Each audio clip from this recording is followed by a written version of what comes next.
Welcome everybody to challenge number 7, inks, chalks, and pens. And before we get started, I just want to comment, and for those of you who are new, you cannot see me. You can hear me and you can see what's happening on my computer screen, but you can't actually see me. You do have a question pane where you're able to type in questions. I won't actually read the questions till the end of the presentation.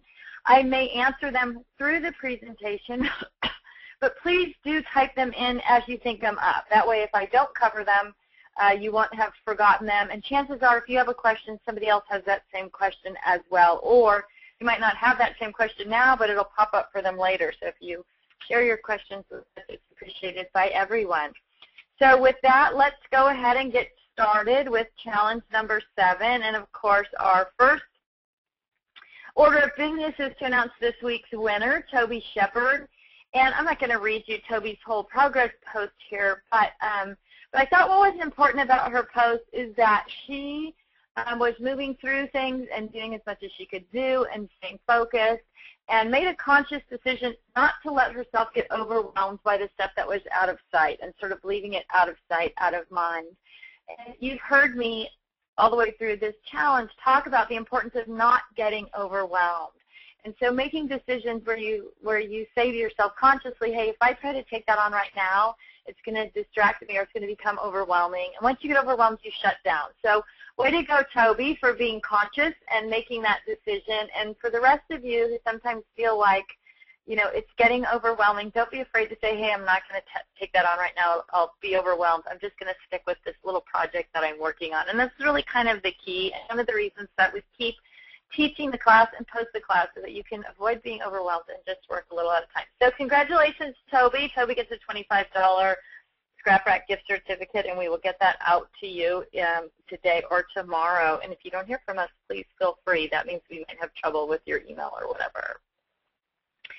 A good tip from Jenny H. We maybe talked about this a little bit earlier in the challenge, but this was a post that she put up on Facebook a while ago, just simply detailing that she set up this area in her workspace so that as new products come into her collection, it's easy to incorporate them in the right way. And so I know you probably get sick of hearing me say this over and over again. If it's easy, we do it, and if it's difficult, we stuff the bag in the closet and think we'll get to it later. So she set up a station for entering new items that has all the little tools that she needs, scrap rack pages, scrap paper, ink, pens, glue, all the stuff, so when she does bring something new in, it's easy to put that away. So thanks to Jenny for sharing that with us, and I would strongly recommend that all of you follow in her footsteps and set yourself up for success by creating an area where when new products come into your collection, you can put them away the right way the first time. All right, so our goals for this webinar are to have a quick, easy way to access your inks, chalks, pens, and other coloring agents. Things that get buried on your desk or stuffed into drawers or completely forgotten about in those bags in the closet. We want to be able to make sure that you have all of those things out, available at your fingertips, easy to work with. And also so that when you do purchase new products, you're doing it without duplicating what you already own.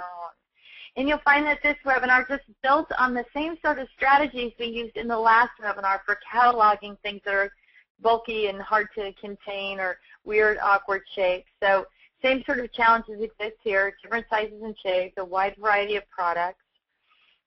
There's all kinds of ways to store these types of products, baskets, cases, towers. I'm an advocate, of things that are open and that can be brought to your workspace. I know lots of you have visited the link on the workspace to our scrapbook room in the office, and I'm able to leave my workspace completely clear and then quickly and easily bring those baskets, or I have like some flower pots as well that are filled with stuff, from the rack and set them on the desk while I'm working with them and then put them away quickly and easily. And it really does help you control your workspace and provide space to work. Sometimes our workspace gets buried and we don't even have a place to work, and then we take our students to the dining room table. But so I support those kind of things always. One of the interesting things that I did see was a gal who had taken an old cassette case, and I think you can still find them at the Goodwill store, the thrift stores, but she had taken an old cassette case and she was using that for ink pad storage. So it fit. I actually picked one up and kind of tested it out, and it doesn't fit all the brands of ink pads, but it does work really well for a lot of brands of ink pads. So if you're looking for some options for storing ink pads, that cassette case is a great choice. So as with every other challenge, we're going to start by gathering our products together. And if you're a got a lot, you may want to do a little bit more as we go through tagging and use some manufacturer codes, like QQ might equal Quick Quotes Inks, or TH might equal Tim Holtz Inks. So you probably know by now after the last few challenges where you fall in that got a little, got a lot category, and what you're going to need to do to sort of be a little bit more detailed if you are a got a lot. But you're going to sort things by brand and product type and give them each a number. And so initially, that first step is going to look something like this. So you just want to make sure everything that's that brand that you're going to stack together or keep together. And the reason to put it together by brand is that because you can then usually consolidate things down into smaller containers because they're going to stack up better and fit together better than trying to mix all those brands together if you're got a lot. So here's kind of what the initial numbering might look like. So I've got some of this small little hinge lid box chalks, and those are just numbered, 1 through 112, 101 through 112. And then I've got some cases of chalks. I have two sets of these. One's called the bright set, and one is called the neutral or natural set. I'm sorry. And so I wrote actually on the lid of the box, so when the lid is closed, I can see what number the chalks are here. Makes it really easy. And then finally, I've just got a stack there of some craft inks, and just, again, those are all the same brand, so they're just numbered that way. The next thing you want to do is create color catalogs. Now, you can create color catalogs on 8.5 by 11 or on 12 by 12 paper. If you're a got a lot, you might want to have two. You might want to create 2 pages at the same time, so that if you are somebody who's planning to use a catalog that you take with you when you shop that's outside of the catalog in your 4-section system or your scrap rack, that you have that available, so it'll save you some time to do 2 pages at the same time if that's appropriate for how much stuff you have or how you like to shop. So grouping your products by type, and then so you can see I just put chalks, and where it says B7, that's the bright set, so bright 7, bright 8, neutral or natural 5, natural 6, so that I know all those colors, I know what they all look like. Now, the only thing that I would do different here than when I originally did this is I would cover half the sheet of paper with a dark cardstock, and you'll see that with the stickles. And that way, if you can put that ink or chalk over both a light and dark surface, so it might not go black, but I might do something like a gray or something that was going to give me some idea of what that color looked like on a darker surface. And you'll see what I mean when we show the stickles example. But all right, so you can see I have my chalks and then inks, pens, liquid inks. You can see when I did the Adirondack ink from Tim Holtz, it made kind of a mess on my paper. But I just wrote the name of the pen, the brand of the pen, Artist, and it's English Red, or Zig, and it's Burgundy, and just using that pen. So recording the name and the brand and the color name. Now, a lot of the pens have numbers as well, so you can do that as well too. And again, the Facebook group has created a lot of information already, so you can go into that file section on the Facebook group and find different lists from different ink companies or pen companies, chalks, whatever. So you don't have to do all the work yourself if you're going to create a catalog using those numbers. So here's just kind of a close-up of what that looks like. And you can see in the picture in the bottom left-hand side, QQ equals Quick Quotes, and the number on that container for Quick Quotes. Now, I numbered all of my inks with just my own number, and the reason that I did that is because even though most of the products come with a number on them, I'm putting them into baskets, and I don't want to constantly be rearranging. So I find my colors based on my catalog sheets, and then I can go right to the basket and find that ink by number. So when we're talking specifically about quick quotes, I think I have another sheet here. Here's all of them stamped out with the number and the name on them, and then I can put them right into the basket with that number just written on the side. I think you're going to see a picture of that as well. But this allows me to, especially if I'm online, buying something online, I can go to just the quick quotes page in my catalog and see what I've got in the quick quotes family there. It makes it a little bit quicker and easier to find those things if you're buying online, and so you're not buying duplicates. Here's what that basket of chalks might look like. So you can see I have my brights and my naturals, and then my little individual chalks in the boxes ahead, and they're all in this easy-to-grab basket. No lid. I don't have anything. I don't have to open anything. And this kind of goes back if you are currently working with cabinetry in your craft area. When you take the doors off your cabinets, and so what you end up with is shelving, it's easier to keep it neat. It's easier to keep it organized, but it's also easier to pull things off the shelf and put things back on the shelf where they belong. So just another, again, going back to that, the step-by-step room setup from the website. And, I'm just going to take a quick little, let's see, let me open the page on the website. So those of you who haven't visited the website or who don't know. So this little, when you go into the Scrap Rack website, this little picture right here of my workspace, if you just click on that, it'll actually take you into kind of an article about that workspace. So you can see when we moved into this room, it had cabinets. That's me on the left, taking down the cabinet doors with my pink tool belt there. But taking down those cabinet doors, and then what I had was shelves so that it was easy to get to those things once we started loading things up, and then just being able to bring things to my workspace by using baskets. There's a little rolling cart that goes under my desk, so it's easy to pull that out. I just used a purse hanger to hang my paper trimmer so I don't lose it when it's buried. But there's just a bunch of tips in here about setting up the room and why I did it the way that I did it. So if you have questions or whatever, you're kind of debating how to best set up your room, this little article right here will kind of take you through the way I did mine and gives explanations as well about why I did it that way. So inks and chalks here, and here we have inks and ink pads. So different brands are just labeled on the front of the basket.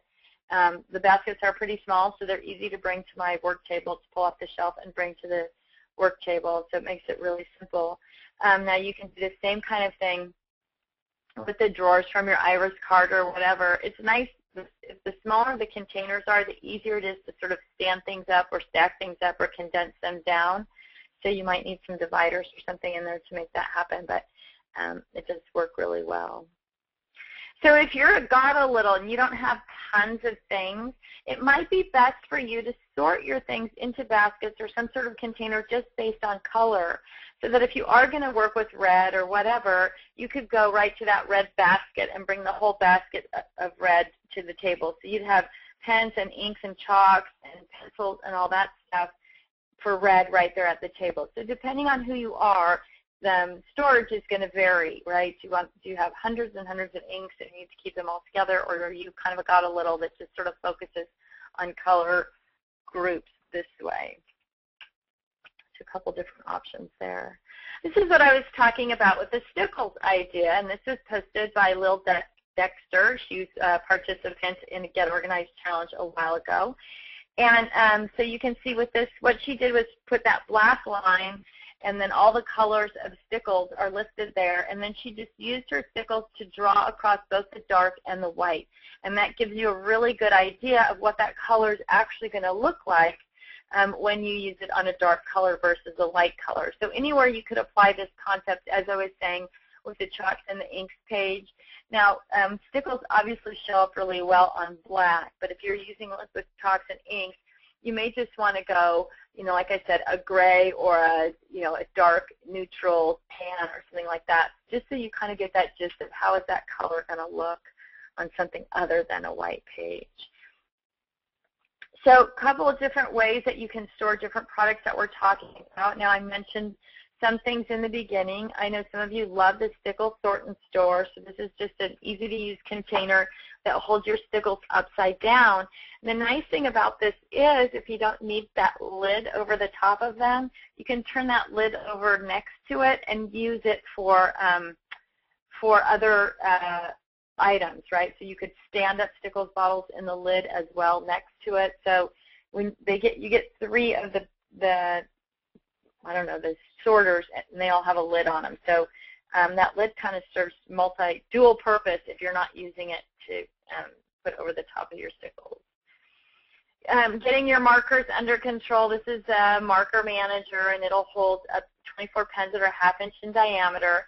And again, if you go to the website, let's see if we can, there's some other images about with the marker manager, and I'll quickly just pan back there so you can see different ways. I think it's in here, cool tools here. You can see different ways to actually use the marker manager. So there's some pictures down here at the bottom where you can take it and mount it under your desk, like in this picture, or under your shelf, and this is just using Velcro to do that under the shelf. Works great for other things, so if you're putting it, using it for tools or whatever, that's a great way to use it as well. Then I used it in the garage. So it was a great way to sort out all these little tool things, right, that always get just jumbled up. And so I could just put this on the back of the workbench in the garage, and then I could pull tools in and out of it pretty easily. So while it didn't accommodate everything, it did work well for some of the things that I was tired of digging through in the garage. So there's just a couple more images of that. Let's go back here.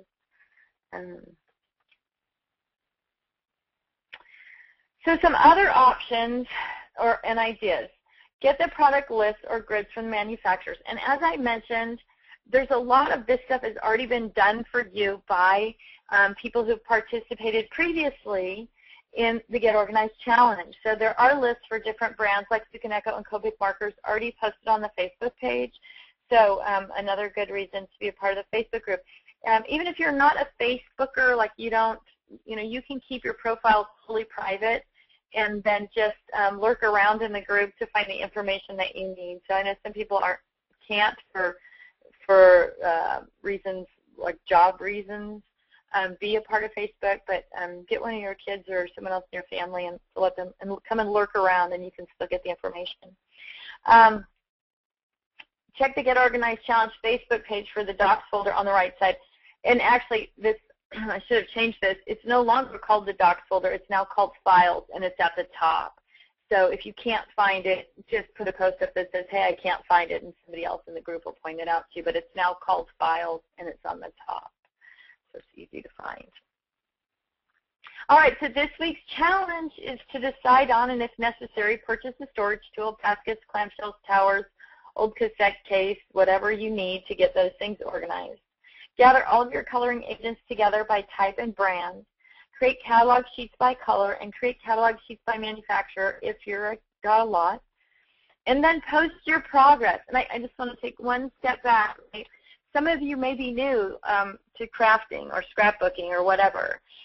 So when you start these types of projects, you might not be a got a little now, and you might never be a got a little. I mean, you might not be a got a lot now, and you might never be a got a lot. But you know yourself, right? So if you can say to yourself, should I go through the process as if I was going to be a got a lot because I'm crazy about this hobby and I think that I am going to be totally addicted to it. So set yourself up for that success in the long run. If you have potential to become a got a lot, do follow the steps for the got a lot now, and you'll be so happy you did as your collection of crafting supplies increases. So, and then post your progress, and again, you can post directly to the Facebook group, or you can send an email to Joanna, the customer service at thescraprack.com, and she will get all those progress posts together before we do the drawing, and so everybody gets included in the drawing that way too.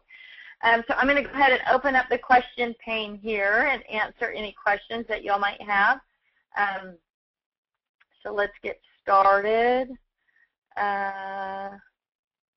Let's see. Julie asks, other than the boot camp, when does the next organization challenge start? It'll be the Resolve to Get Organized challenge, which will start in January, and it usually starts like the second week of January. I'm going to test out a new GoToWebinar program that's called WebEx, actually. They think that they have a program where we won't have these black boxes on the screen, on your screen. I don't see them. They don't show up on my screen. They just show up to you guys. And I know those black boxes are really distracting. So hopefully this new program from WebEx will eliminate that, and then I'll shift over. So as soon as I have sort of done that research, but usually, I'll try and have it up by the 1st of December and start letting people know that it's going to happen. So keep your eye on the Facebook group and your email, and as soon as I'm ready to roll that out with signups, we'll do that too. And someone emailed me the other day and asked me if she could invite a friend to join the Get Organized Challenge. And absolutely, the more the merrier. And the other thing about inviting a friend or sharing with a friend is that it helps you stay motivated and stay inspired. So there's all these different things that happen, whether it's competition or whether it's social or any of those kinds of things. But when other people are involved, we feel like we need to stay on track and get our stuff done. And so inviting friends is a great way. I'm delighted to have whoever. It's so much fun for me to teach the class. I always need to have lots of interesting, inspired students hanging around to sort of keep me motivated too. So please feel free to invite anyone. Melanie says, I didn't get my progress posted. Schedules around here have been crazy all week. I did manage to get all my woodblock stamps and my punches cataloged barely. And Melanie, you can post your progress now because progress posts are, they all go into a big batch, and we draw them out randomly. So you're still in the drawing process for it. So even though you're going to post today about last week's challenge, that's fine. It's going to make it into the batch. So so go ahead and put that post up today on Facebook or send it in, and we'll make sure that you're in for this next week's drawing. Denise says, washi tape tends to fall out of my scrap rack pockets. I have tried various sizes. Fantastic Flag seems to work best to hold them. Any other ideas on how to store paper tape in the scrap rack? Thanks, Denise. Denise, most rolls of washi tape will fit also in the embellishment pockets. Some of them are a little bit bigger, and they fit great in the Cricut cartridge page, Cricut cartridge and embellishment page. So, it's called the Cricut cartridge page, but I think some of you saw the blog post I did where I actually put inks and chalks and pens and washi tape and other big bulky things into it to travel when I did the when I went on vacation and tried to scrap on vacation this summer. So the Cricut cartridge page works great. But then you're on the right track with the Fantastic 5. Because of the thickness of washi tape and the size of it, a bigger pocket's going to work better. And now that I'm talking about it, I think it might also work, well, some of them are a little larger, but some of them will fit great in the straight 8 also, because the pockets are a little bit deeper, so you can push it down into the pocket. So, but definitely it's going a little bit bigger and a little bit deeper as you've done with the Fantastic 5. That's going to solve that problem. Phyllis says, I'm having sound issues. None issues. Again this week. Thought I had it fixed, but I guess not. So like last week, I will listen to the video after. So if other people are having or have had sound issues, I guess we're almost to the end, so I apologize for that. But Melanie, it looks like you were having some sound issues as well. Melanie says, why not do a separate but matching dark page and store it so it faces the light page? Since you already have the light page instead of redoing. And that's a great point, Melanie. If you've already got your light page done, or even if you're starting from scratch, even you could do, instead of dividing your page in half, like I said, put half a sheet of cardstock, if you did a darker piece of cardstock and a lighter piece of cardstock, just as you are working forward. So that's a great suggestion.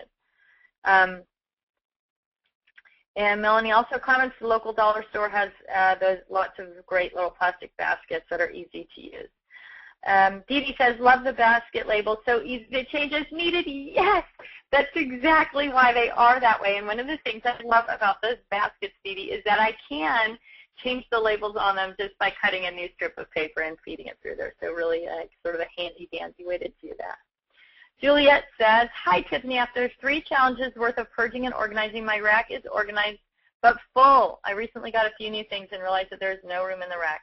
I do have extra binders and pages. Should I just make a binder of things to be filed as soon as I have room, or do you have a better suggestion? I think I do have a better suggestion.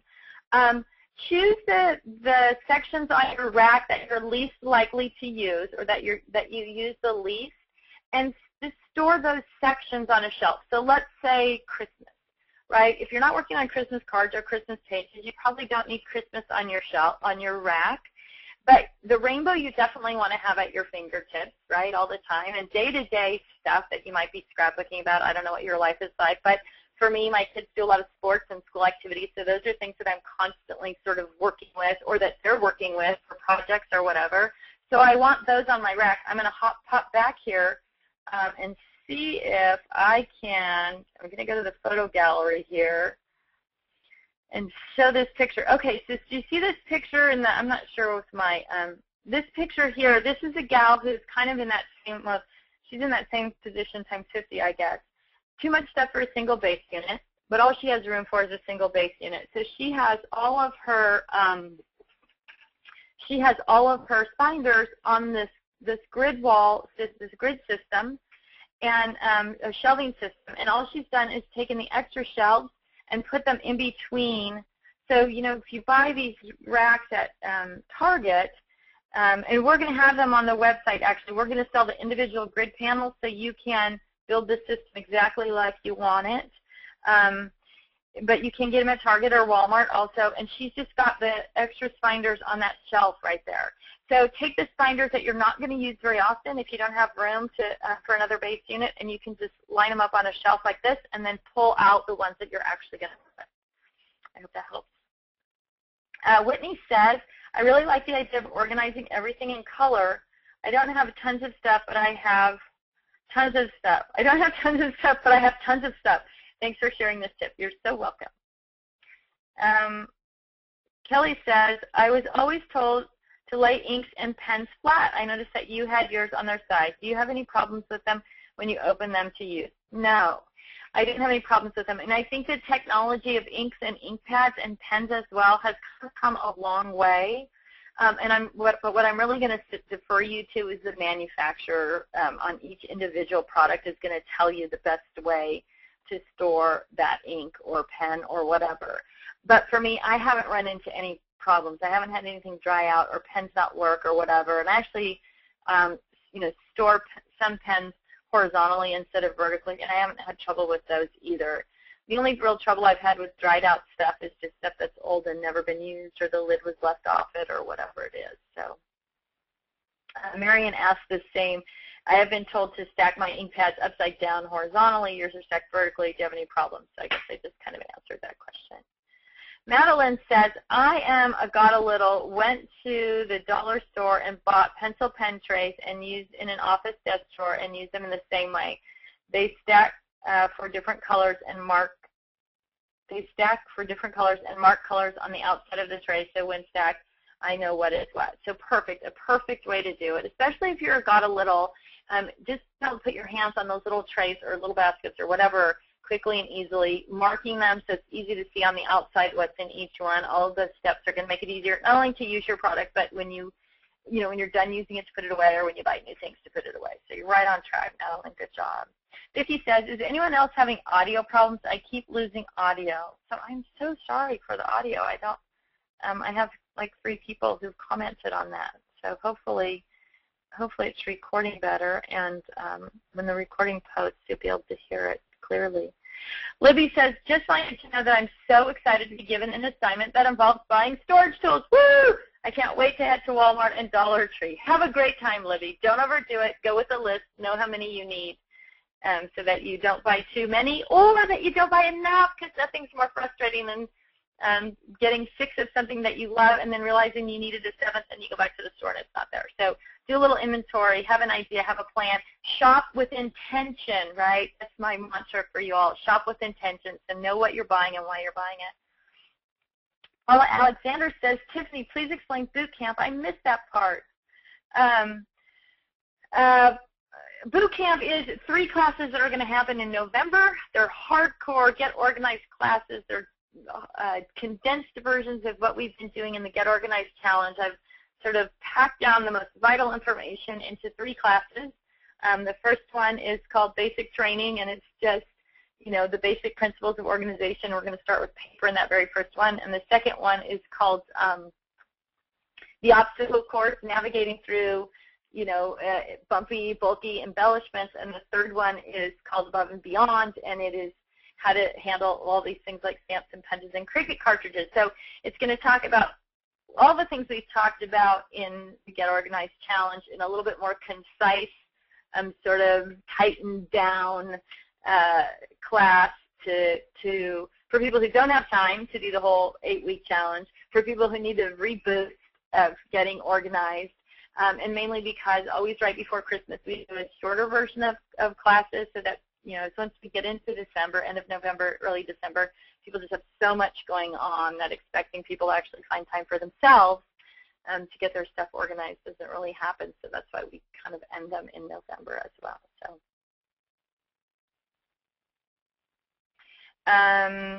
So let's see. From Glenda, Tiffany, there's a brand new pen storage just released by Crafter's Companion, an ultimate pen storage which can be grown according to your needs and will hold almost any type of markers, including Spectrum, Copics. Go to the Crafter's Companion website and click on the Ultimate Pen Storage at the bottom of their homepage or under the Spectrum More section. I am taking orders for these right now, and as always, my prices are 25% or more, depending on the manufacturers. Please, less than the MSRP. This system is amazing. Watch the video. The best thing is you can stack them together at an angle so you'll be able to pull out any marker or pen in a snap. Oh, that sounds so cool. I'm going to go check it out. I'm writing it down right now. It is called the Crafter's Companion Ultimate Pen. I will check it out. We'll see what it's like. Ultimate Pen. Sounds great. I can't wait. Perfect. Thank you, Glenda. Do you stack those baskets? I don't stack the baskets. They all just slide onto shelves for me.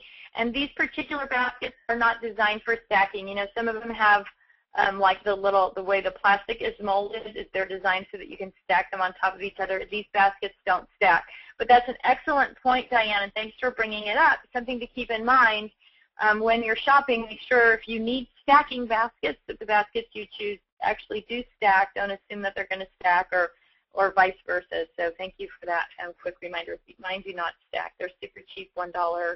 I think I got 3 for $1 at the dollar store with those, actually. Denise says, thank you so much for all your guidance. I have spent most of the time out of the country, but I am looking forward to getting organized next month when my work project has ended. My husband also listened to the webinars and shared his ideas to help me get organized. We are working on this together, which is very nice. Thanks again.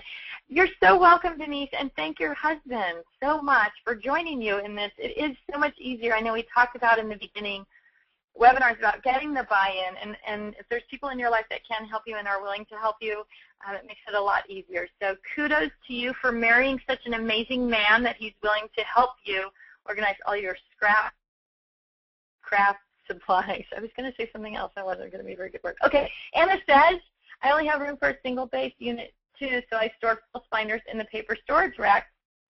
It works as well, and I only get them when I need them to scrap those seams. So that's a great way, if you don't have room for multiple base units, to do that. Dee Dee says, I have a wall that is toddy for with storage totes. It's perfect. I don't know what that is, toady or toddy for. It might be a typo. But you could retype, Dee Dee, if it's not a typo, or explain to me what it is. Rebecca says, is there a separate page on the Facebook for the challenge group? Where do we post our progress? Yes, it's called you search this 2011 Get Organized Challenge group. I'm going to send that to all. And you will find the Get Organized Challenge. You can also go to our page right here, the Back to School, Back to Scrapping page, and scroll down that page, and you will see a link right here in the middle, second, it says join, second in red, join our Get Organized Challenge group. And when you click on that link, it should take you to Facebook. And maybe it only takes me there because it's ours. And then it's called the Get Organized Challenge group right here. But if you search Get Organized Challenge group, 2011 Get Organized Challenge group. I know it's not 2011 anymore, but our group now has, let's see, how many members do we have in this little group? 3,371 members. And once you get beyond 200, you can't change the name, which is why we don't. Which is why the name is still 2011. I also use, Amy says, I also use baskets in my bathroom cabinet, hairbrushes and combs, one, lotions another, extra shampoos, body wash and one, etc. It works great for me, but I would share. So yeah, thanks for bringing that up, Amy. Any place that you need to bring things out, so like bringing your cosmetics out or bringing your hair things out or whatever, those small containers that you can move around are going to be the perfect way to do that. Bring it out to the counter, use what you need, and put it back away. That also really helps keep your cabinets underneath, and specifically in the bathroom, underneath the sink cabinets. If you just put jars and bottles under there randomly, then you're constantly knocking them over, right, to get to what you need. But if you get some of those baskets, especially the ones with the little handle in the middle, put all your hairspray in that one, and then you can grab that whole basket out and put the whole basket away. You're not knocking over things trying to get to other things. So that's a great example. Glenda says, Tiffany, what about this? As you know, I live by the beach in Southern California. I live in a 5-bedroom house with no air conditioning, so the windows are always open, including in my craft room. I'm a got a lot who does best when I can see things instead of hiding them behind cabinet doors. I love your basket idea, but if I leave things open, everything gets covered with very fine dust full of sand, and it's a huge mess you really can't keep up with. Besides that, the sun comes into my craft room all afternoon so intensely that it actually makes my skin and face, that faces the window hot. Oh, I love that. I love the heat. This is also very hard on supplies. What to do about leaving things out without damage? Luckily, I guess, with one of the few wonderful things about the Pacific Northwest is that we don't have mold, we don't have mildew. We do have moss on our roofs, I guess, but we don't have mold, we don't have mildew, we don't have heat, extreme heat, we don't have extreme cold, we don't have dust, we don't have bugs, we don't have hurricanes, we don't have any of those things that other people sort of face challenges with. So there's a couple of options. I don't know what your cabinets are like, but you can, what I would do, make sure that I had clear doors on things. So you kind of have to give up the glamour of beautiful cabinetry, but if you just get a sheet of Lexan or someone handy in your world, a sheet of Lexan, and cut it to the same dimension as the cabinet door, you can cover those shelves. Like, so if I was going to do it in my room, I would take the dimensions that the cabinet doors were and go to Home Depot and have Lexan sheets cut, and then I would just put the Lexan sheets up for the cabinet doors. So that would I could see everything in there. It would help me keep it neat and tidy because it wasn't buried around anything, but it would also prevent the dust from coming in, and even to the point that you could line around the doors with like a felt, what is it called, weather stripping, so that you could even maybe seal off those doors a little bit more.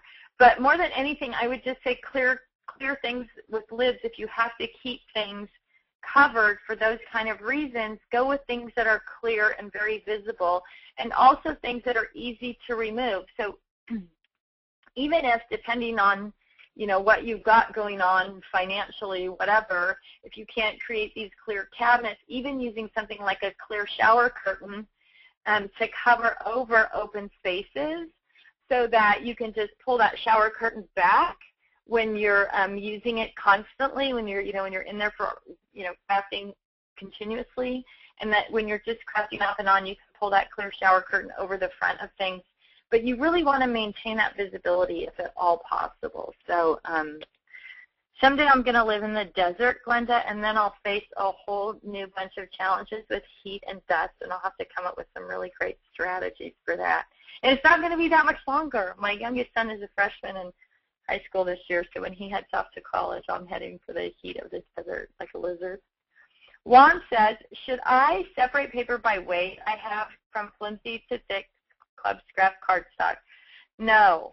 I mean, maybe if you wanted to take it to that one more level within, but definitely you want to stick with, you know, the rainbow, your themes, and then your holidays and seasons. So you might want to, if you have blue cardstock, you might want to go lightweight to heavyweight blue cardstock or whatever. Or if you have really thin, you know, lightweight paper like vellum paper, you might want to put it in a super size single all together in your paper storage boxes or in your scrap rack, as long as you're staying within the theme or within the color group. What you don't want to do is end up dividing up everything into paper weights, because then you're relying on your memory to remember that you have, you know, vellum Christmas paper and it's over in the vellum paper instead of having it in Christmas where it's going to pop up and you're going to use it. I hope that helps. Glenda says, Denise, can your husband teach a webinar to all the rest of our husbands who are terrified to even walk into our craft rooms? That would be funny. Let's see. Melanie's responding to something here that says to die for, and I'm sure it was a comment that was back later, but I don't remember what it was. Marion Terry says, don't stack if you can help it. If you need something on the bottom, you have to pull out all those stacked baskets. And that is totally true. I mean, that's one of the things we talked about with putting your stamps in and standing them up in those clamshell baskets, which is another thing.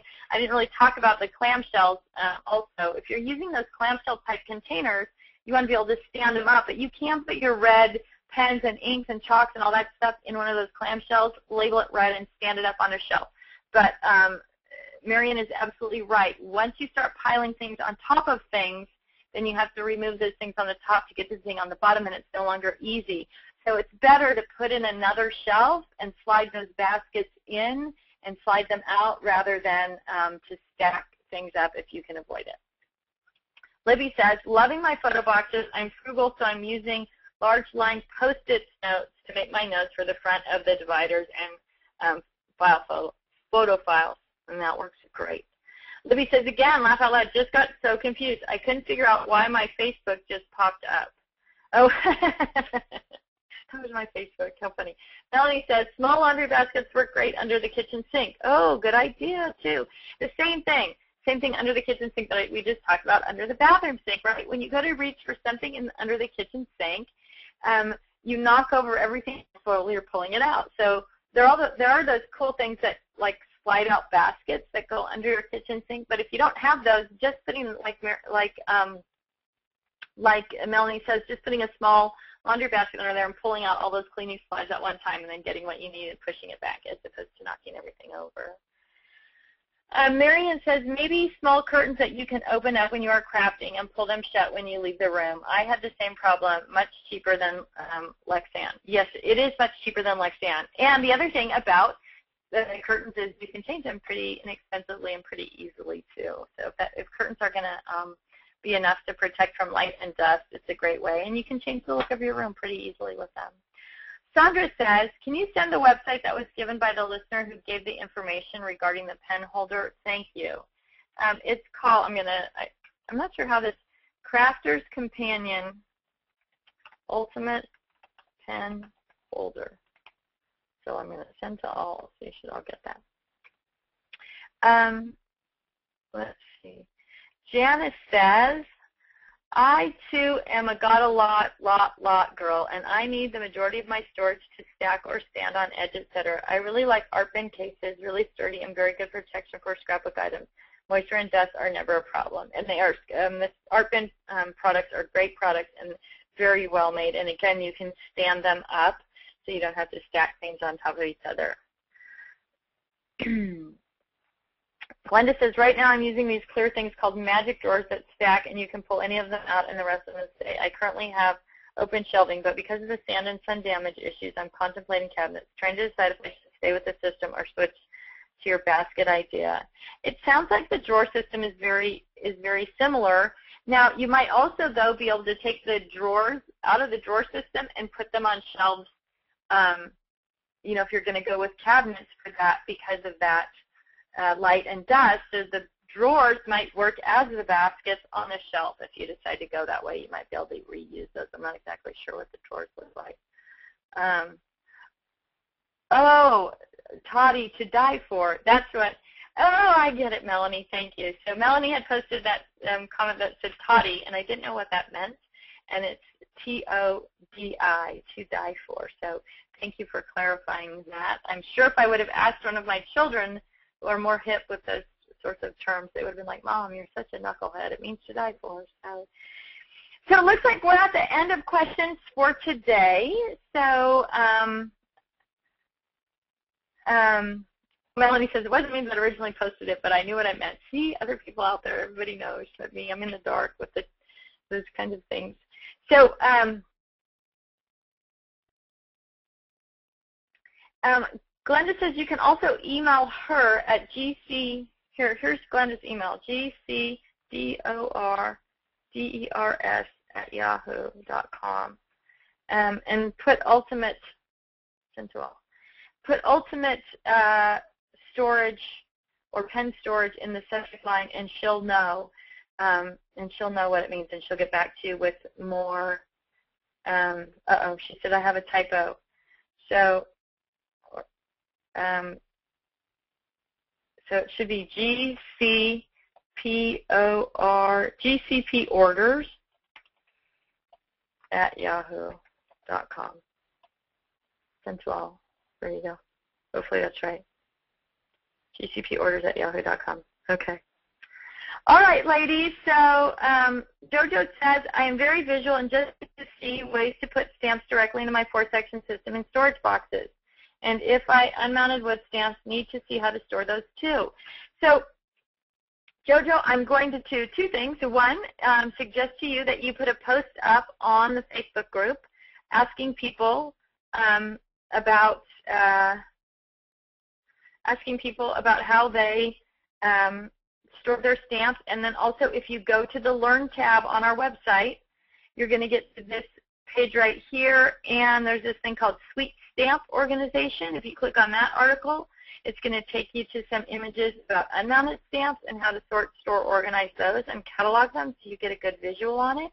And then there's also another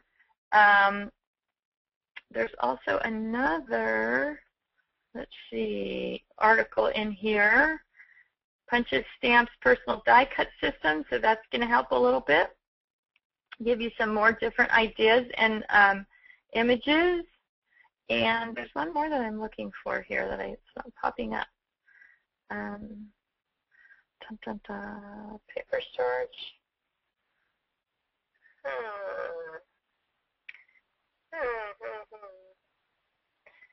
There might be modifying your, get your stamps organized. Here it is. So here, and then here's another one with kind of some more pictures and images about setting up that stamp organization system for unmounted stamps. And then there's also a video, I believe it's on our YouTube page. I can't believe it's not posted up here, that takes you through woodblock mounted stamps as well. So check Scrap Rack Lady on YouTube, and there'll be some more ideas there. All right, it looks like we are at the end here, so I'm going to click back to our PowerPoint presentation and go to this week's challenge screen. So there's your challenge for the week. I'll send out the email with the challenge listed on it and links to some of the things that we talked to. When I clicked on the link for the OneNote webinar, it took me to Nestability. Let's check that out. So the OneNote webinar, I'm not sure where that is here. Tell me where you found that, Louise, and I'll check it out. What is the easiest way to connect or join Facebook? Just go to Facebook.com if you're not a Facebook for now. If you don't already have a Facebook account, it's super easy.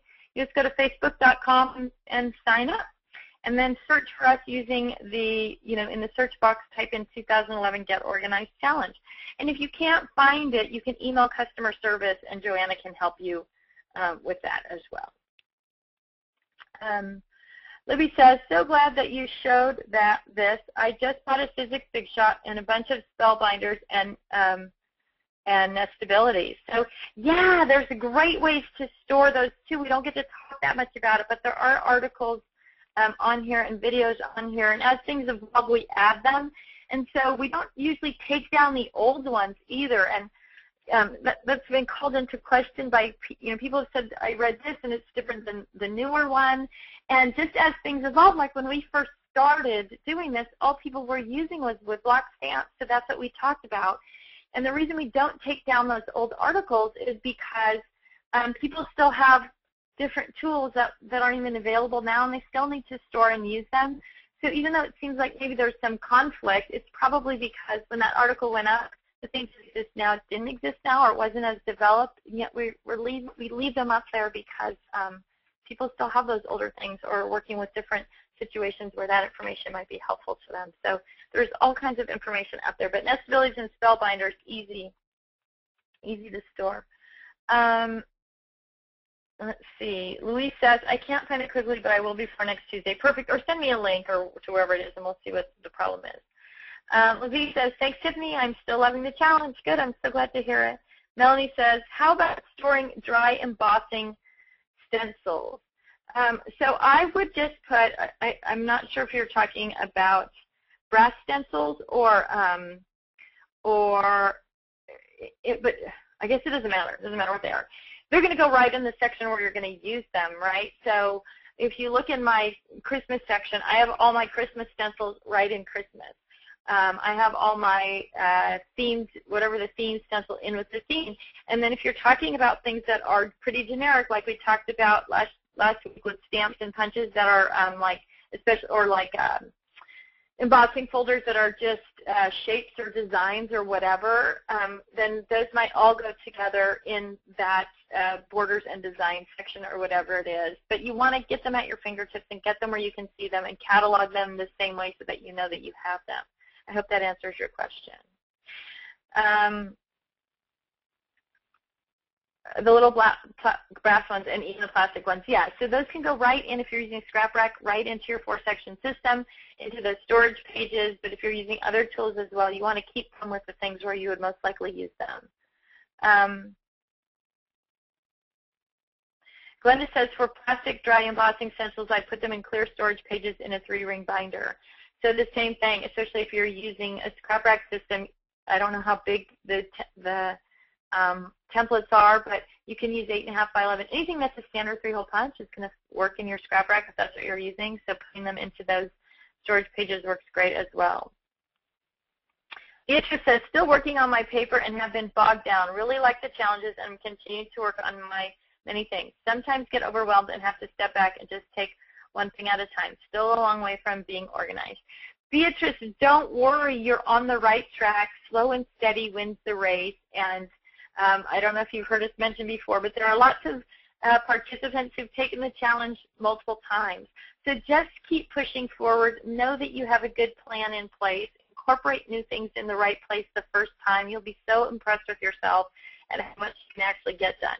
But you're right. If you start to feel overwhelmed, you got to step back, take a deep breath, and pause a little bit so that you don't, because getting overwhelmed is the biggest deterrent to actually getting things done. So I think you're on the right track.